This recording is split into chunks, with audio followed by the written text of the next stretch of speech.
Hi guys, this is Player Tip. So we got a mid-month banner announced for December, which was expected to be Christmas banners, and we have three new characters. So I'm gonna quickly go over them, go over their stats and their gameplay to see if they're worth investing into and what kind of value they're gonna bring into the game. So this is a banner, the final banner right before the end of the year banner, which is expected to be very hype and definitely Thousand Year Blood War.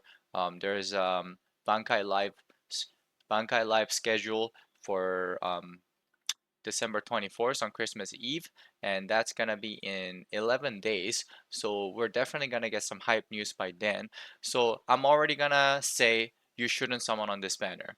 I'm gonna go into the value the unit's gonna bring, and they look pretty decent for mid-months, but still, because we have such a high banner coming out by the end of the year, we're gonna look into the characters in this video, but no matter what, unless you're a really big fan of Neliel or Grimjow, or even Yachiru, unless you're summoning for the collection for the character, you shouldn't summon on these banners because you should save for the end of the year. And even after the end of the year gets announced by Bankai Live, you can still summon for it because it's gonna be available until the end of the year. So let's quickly go over them. Let's start with Yachiru. So Yachiru, it has been a while since we got Yachiru character, and the character is a squad zero killer. Is a hard character, SP based, and strong attack 2 is a barrier attack. So another utility character, and this character is as you can see is mind droplet drop 30% link, and in the ability it also have 20% extra mind droplet drop rate. So it has 50% total just by itself. So it's gonna be great for farming mind droplet, but who really farms Mind Droplet. It's gonna be good for Epic Raid, and the character itself has a pretty decent damage by herself because it has Frenzy +2, Berserker 60%, and it also has Heart attribute character strong attack damage 20%. So she gets 80% Berserker on top of Frenzy 2. That's a pretty good damage, and she also has multi-barrier and then guaranteed mind droplet 10, so she's gonna be supreme for farming droplets. She doesn't have any skill for farming link slot potion, so she's solely focused on farming droplet. But one funny thing is she has a heart attribute strong attack recharge time 20%, which is usually only given to really OP characters like Macy, Kilgay, which is another hard character with a cooldown. Quincy Ichigo, even Parasol Rukia for power attribute. So it's very weird. She gets recharge ability, but it's just an add-on. She's just a farming character. But with Yachiru getting recharge skill pretty randomly, I'm expecting more characters will start bringing out that ability. It's never bad to have that ability. I don't see the point of her having it, but yeah, she has it, so that's the interesting part about her. And actually for squad zero kill as a squad zero killer, she she will be pretty decent in the human squad zero red melee very hard guild quest. Because she's hard, she can be actually paired with Kirio, that came out last end of the month, and Kirio is a booster. Actually, no, never mind. Oh yeah, yeah, she's a range stronger than. So sorry, very hard blue, very hard to range human and squad zero guild quest. So you can pair Yachiru along with Kirio with a Macy as lead, and I'm expecting that's gonna be the strongest team comp for human squad zero range very hard gold quest because Yachiru has a pretty decent damage by herself, Frenzy 2 with 80% Berserker, and she can also buff Kirio's damage, which isn't main part of which is not the main part of the damage for the team. It's mostly gonna be Macy, but Kirio has a boost with a booster, and Yashiro has a barrier, so it's gonna be really great for utility. And both of them being hard, they can boost each other.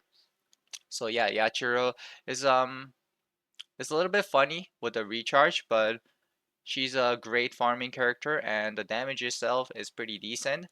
pretty good actually. And also she's gonna be decent in the very hard guild quest. So you shouldn't it's not like you have to go for her, but if you get her, you could definitely use her in many different content. All right, next. Next is Grimjow. Grimjow is a melee strong attack character and she has drain on all he has drain on all attack. He's a mine character with Quincy Killer. So it's great that we're getting more characters that are decent with more niche killer like Squad Zero, Quincy, Human, Stern Reader. So because we need more characters for a very hard quest. So it's gonna be another good contender, good leader, good lead character for Melee Quincy. Very hard quest. If you don't have Ichibei that just came out recently, who's gonna be the best, and also Yamamoto, which most people have, but I don't. So if you don't have both of those characters, you could actually use him as a lead and probably clear the quest. So let's see his spec. Quincy. So another interesting part is his soul trait. He's the first character to get strong attack damage 35% as a soul trait. So you can see the inflation. Starting beginning of last year, we saw Nat character normal attack damage character getting 30% instead of 25%, and now we're starting to get 35% for strong attack damage. So I don't know if that will ever happen for a strong attack recharge, but we saw Yachiru in the anniversary got dual soul trade. So I'm actually expecting at least one character at the end of the year to get that treatment to getting double double soul trade. Anyways, he has Havoc built in. That's really good for mid months. Sprinter guard break. Frenzy +1, that looks low, but he has Devastation, Debilitator for his drain, and Mine attribute anchor damage to status element infected enemies 40%. So he wants to inflict status element damage to drain enemies, so he gets 80% damage boost if he inflict drain. And you can see he has increased status element chance against all hurt attribute enemies, so he's gonna be great for farming because he's a first heart link slot potion +10. And he has 80% SP boost when he applies status when he applies drain to enemies. So and then he also has a built-in recharge. So pretty decent, nothing crazy. He's just gonna be great for farming potions, and you could use him in Gold Quest for the Quincy Sturmeter melee. So yeah, not much to say about him. He looks really cool. Okay, let's move into the elephant of the room. Neliel. Neliel is actually looking really good. She looks like she's gonna be the best. Almost a must-have character for range captain guild quest. So let's see why. And I'm thinking she's gonna be the new best normal attack character beside Aizen or almost at the same level as Aizen. So she's a speed character, range normal attack. She also has barrier and boost on her second strong attack. And her killer is Captain. So she's gonna be really great for Captain range, very hard guild quest. Right now, the best character is Bambiera as a lead, along with Power Ulquiorra. But right now, there's no decent booster to use as a third character. But now we have Neliel, who's gonna be supreme character for that content. Very hard Captain Range Guild quest. So if you have her, she's gonna be amazing.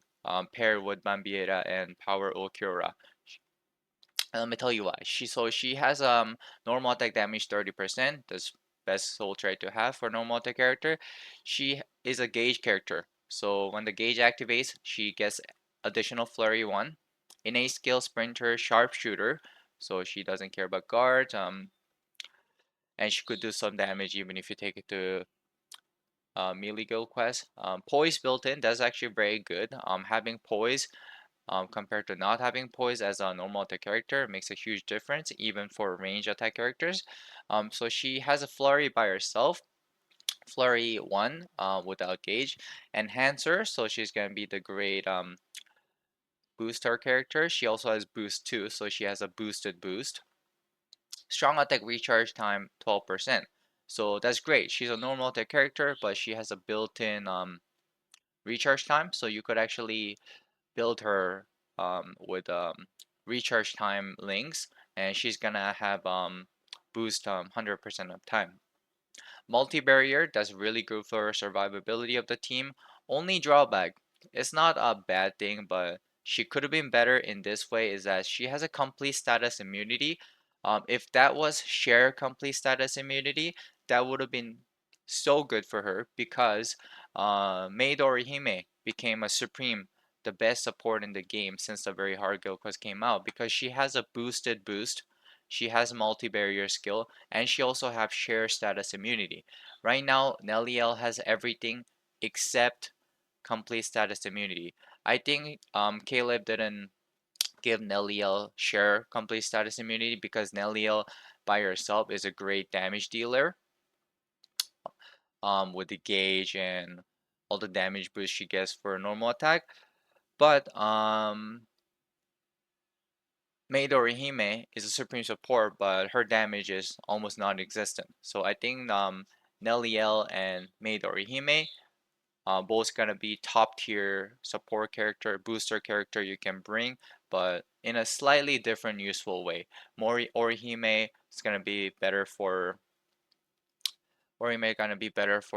providing the status immunity for the team who don't have the status immunity.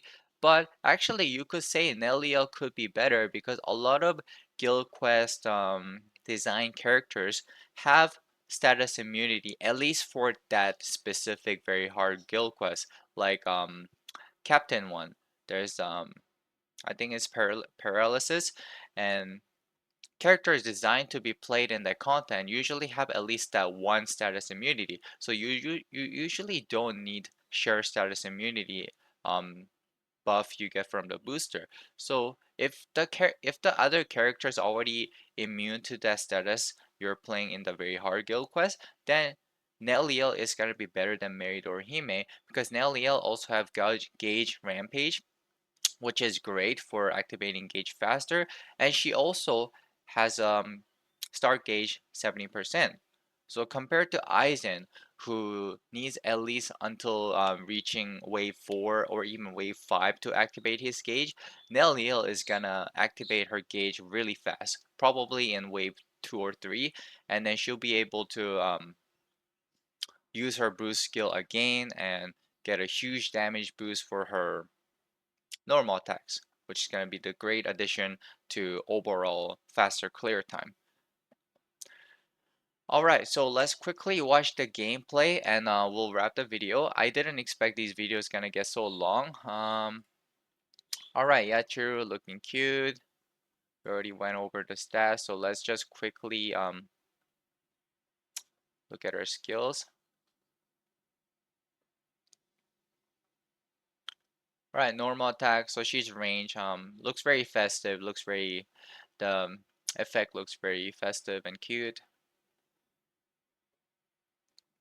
Alright, first strong attack. It's a beam strong attack, but it's not like the Kilge or Yachiru beam. It's a smaller range one. And then second strong attack, she has a barrier. It's a little dash.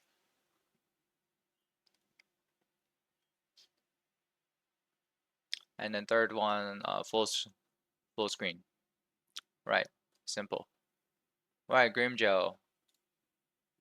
I really like his outfit. It looks very cool. And he's holding the present bag.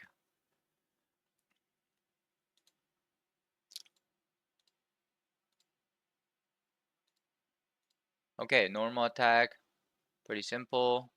He just um he just swings his present bag sack, and then some present comes out. My first strong attack. So first strong attack is same as Ichibe. It's the little vortex and explosion, like artwork Ichigo, the very common strong attack for first one. And second one, it's a range forward. He does a little dash. It almost looks like a white strong attack where I think white's one. I don't think it's the exact same one. It might be just animation. And then third one, full screen and a special attack.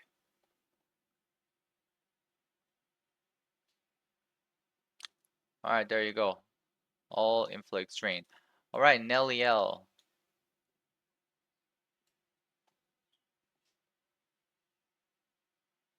Nelly L actually has 800 attack, so if you max transcender and give her bonus ability as a attack 200, she can reach 2000 attack. I think that's the first character who can reach 2000 for attack.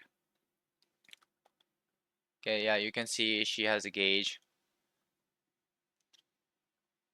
And then with gauge rampage, she's gonna be great for building. And her normal attack is it has really good animation. It's not a projectile she throws. It's a little beam. Each normal attack is a little beam, so looks very fast too. So it's gonna be like hard Geen. Hard Geen's normal attack is melee collision, so it's gonna be great. First round attack is pushback. I hope this doesn't affect in the very hard guild quest too much, like pushing back the boss. And the second strong attack is a little area forward. Yeah, area forward, and she has a barrier and the boost, and the barrier animation looks really cute too. A little Pesce and Dondo Chaka as the cookies. And the third one, just full string attack.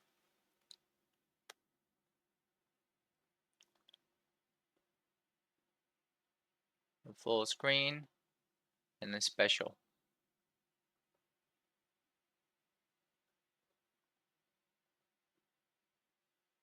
There you go. Yeah, the Vanilla looks best, obviously. In terms of the popularity and the characters what character's potential. Neliel is gonna be the great character. You should be very happy if you ever get Neliel. I still recommend everyone to skip this banner or at least wait until end of the month is announced from the Bankai Live to even go 3-step on this banner.